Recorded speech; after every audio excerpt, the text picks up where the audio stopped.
एक तरफ अब ईरान में फ्रांस को लेकर बवाल चालू है। आखिर फ्रांस ने ऐसा क्या कर दिया है? तो वहीं दूसरी तरफ यूरोपीय यूनियन 27 देशों को भारत ने दे दिया है तगड़ा वाला झटका। आप अगर हमारी नहीं मानोगे तो हम भी तुम्हारी नहीं मानेंगे। तुमने जैसा हमारे साथ किया हम वैसा ही तुम्हारे साथ कर रहे हैं। यूरोपीय यूनियन को मिला है बहुत बड़ा झटका। जानेंगे क्या कुछ चल रहा है जियोपॉलिटिक्स में। आइए जानते हैं इन खबरों को विस्तार से। आपको याद होगा 2020 का वो समय जब दुनिया भर के मुस्लिम देश वहां पर फ्रांस के राष्ट्रपति मैक्रोन को लेकर बहुत विरोध प्रदर्शन हो रहे थे। जगह जगह उनके पुतले जलाए जा रहे थे, उनके झंडे जलाए जा रहे थे। बांग्लादेश हो, पाकिस्तान हो, इंडोनेशिया हो, दुनिया का लगभग सारा का सारा मुस्लिम देश खड़ा हो गया था फ्रांस के खिलाफ। और हुआ क्यों था? हुआ इसलिए था क्योंकि चार्ली हेब्दो नाम की एक मैगजीन ने पैगंबर मोहम्मद के खिलाफ एक कार्टून छाप दिया था। हालांकि इसकी शुरुआत 2014 के आसपास हुई थी। तब जब पहली बार चार्ली हेब्दो ने इस कार्टून को छापा था तो उनके ऑफिस पर हमला हो गया था और इस हमले में 12 लोग मारे गए थे। 12 लोग मारने के बाद इन्होंने सोचा था कट्टरपंथियों ने कि शायद अब ये इस तरीके के कार्टून नहीं छापेंगे। पर फ्रांस में कुछ अलग देखने को मिला और फ्रांस में ये देखने को मिला कि मैं भी हूँ चार्ली कह के बहुत जनता उतर आई सड़कों पर कि किस किस को मारोगे। फ्रांस ये मानता है कि अभिव्यक्ति की आज़ादी होनी चाहिए,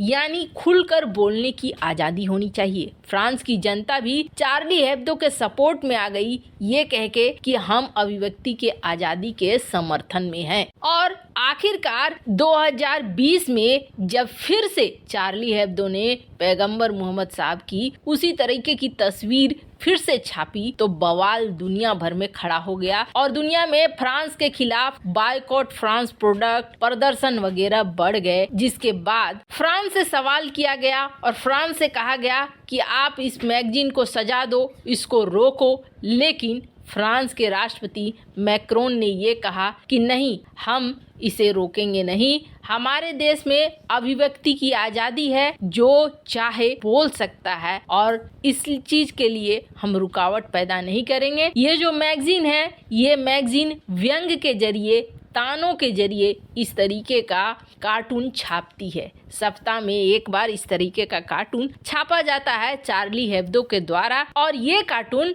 मानते हैं कि अभिव्यक्ति की आज़ादी के अंदर आता है। वैसे चार्ली हेब्दो और कार्टून का विवाद ये पुराना नाता रहा है दोनों का, पर इस बार ईरान के साथ ये पंगे शुरू हो गए हैं। ईरान में जो इस शख्स को देख रहे हैं आप, अली खamenei, ये हैं यहाँ के सुप्रीम लीडर। माने ये कि ईरान में इसके कहे बगैर एक भी पत्ता नहीं डोलता है। और ईरान की इस वक्त स्थिति क्या है? इस वक्त स्थिति ईरान की ये है कि ईरान में 400 महिलाओं को फांसी दिया जा चुका है, सैकड़ों जेल में बंद हैं। क्यों? क्योंकि यहाँ हिजाब प्रदर्शन हो रहे हैं। ईरान में जो पहले के शासक थे उन्होंने महिलाओं को पूरी छूट देकर रखी थी। ईरान की महिलाएं बहुत ही अच्छा जीवन जीती थी, लेकिन बाद के शासकों ने नए नए धार्मिक रूल लाने शुरू कर दिए, जिसमें से ये रूल भी आया कि आपको हिजाब पहनना है और हिजाब एकदम से अनिवार्य कर दिया। पर महसा अमीनी की जो घटना हुई उसके बाद बवाल जो खड़ा हुआ, वो बवाल इस वक्त रुका नहीं है। वैसे देश दुनिया भर से ईरान के ही महिलाओं को समर्थन दिया जा रहा है और समर्थन देने के अलग अलग तरीके हैं। अब इसी में जो चार्ली हेब्दो है, इन्होंने एक प्रतियोगिता निकाली।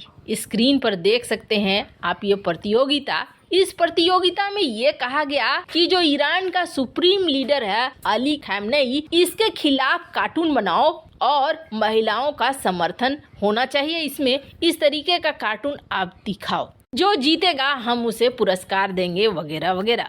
अब बहुत सारे कार्टून निकल कर सामने आए और ये जो कार्टून निकल कर सामने आए वो खamenei के खिलाफ थे। हालांकि चार्ली हेब्दो के जब आप कार्टून सर्च करेंगे, देखेंगे तो आपको समझ में आ जाएगा कि ये किस तरीके के कार्टून बना रहे थे। हालांकि ये जो कंटेंट हैं बड़े अजीब से हैं और दिखलाने लायक नहीं है, इसलिए यहाँ पर शामिल नहीं किए गए हैं। पर हाँ, इतना जरूर है कि शार्ली एब्दो ने जो ये सारा कुछ दिखलाया है, उसके बाद ईरान भड़क उठा है और ईरान ने ये कहा कि आपकी इस मैगजीन ने जानबूझकर मुल्लाज गेट आउट ये हैशटैग के साथ शुरू किया कार्टून कंपटीशन और ये बनवाया है, ये आपने बहुत गलत किया है। हालांकि बुलाया गया ईरान में जो राजदूत हैं फ्रांस के, उनको कहा गया कि ये बिल्कुल सही नहीं है, जिस पर फ्रांस ने ये कहा कि हम अभिव्यक्ति की आज़ादी के लिए कुछ भी नहीं कर सकते हैं। चार्ली हेब्दो तो वो है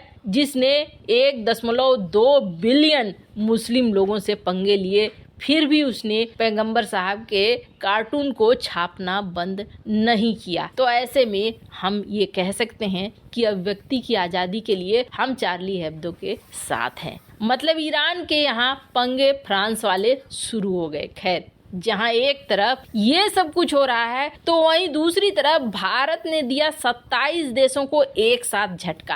कहते हैं ना, होशियार की होशियारी तभी तक चलती है जब तक सामने वाला बेवकूफ बना रहता है। ऐसा ही कुछ हुआ। यूरोपीय यूनियन के देशों ने ना हाल फिलहाल में एक टैक्स लाया जिसको कार्बन टैक्स ये बोलते हैं। आप अगर हमारे चैनल के रेगुलर व्यूअर हैं तो आपने ये खबर जरूर सुनी होगी। कार्बन टैक्स में ये कहा गया कि जो देश ज्यादा कार्बन, ज्यादा प्रदूषण फैलाते हैं ना, उनके सामान के साथ एक टैक्स और लगेगा और वो टैक्स लग के ही सामान हमारे मार्केट में आएगा। पहली बार था जब चाइना और भारत दोनों इस मामले में साथ आ गए और इन्होंने कहा कि नहीं, ये तो तुम टारगेट कर रहे हो हमें, और हमें टारगेट करके तुम हमारे ऊपर एक तरीके से बोझ लाद रहे हो, हमारी इकोनॉमी को कमजोर करना चाह रहे हो। बात भी सही थी, क्योंकि ये यूरोपीय देश, पश्चिमी देश, इन्होंने खूब सारा कार्बन फैलाकर अपने आप का विकास कर लिया। अब हम विकासशील देश हैं, अगर हमने अपनी गाड़ी रोकी तो हम तो और नीचे चले जाएंगे, और तुम उल्टा एक तो कार्बन फैलाकर वातावरण का इस्तेमाल करके तुम आगे बढ़ गए और अब टैक्स लगा रहे हो हमारे ऊपर कि तुम कार्बन मत फैलाओ। अब इसके बदले में बात आई जवाब देने की।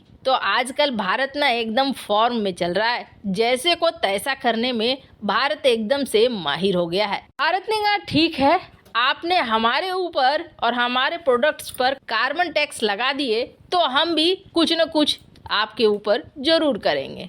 और आपको बता दें, भारत ने वैसे किसी 27 देश के लिए ही नहीं, चाइना, स्विट्जरलैंड, यूरोपीय यूनियन, इन तीनों पर लगाया है एंटी डंपिंग ड्यूटी। और किस चीज के लिए? कई तरह के विटामिन के लिए जो आते हैं इन देशों के द्वारा। खास तौर पर विटामिन ए के जो प्रोडक्ट हैं उनके ऊपर लगाई गई है। चूंकि यहाँ से जो विटामिन ए की चीजें आती हैं ये भारत की डोमेस्टिक कंपनियों को नुकसान पहुँचाती है, और इसके अलावे चाइना से एक सेल्फ एडेसिव विनाइल आता है, वो भी नुकसान पहुंचाता है। इसे देखते हुए भारत सरकार ने यहाँ पर लगा दिया है एंटी डंपिंग ड्यूटी। अब 27 देशों को भारत ने ऐसे को तैसा वाला नीति अपना लिया है।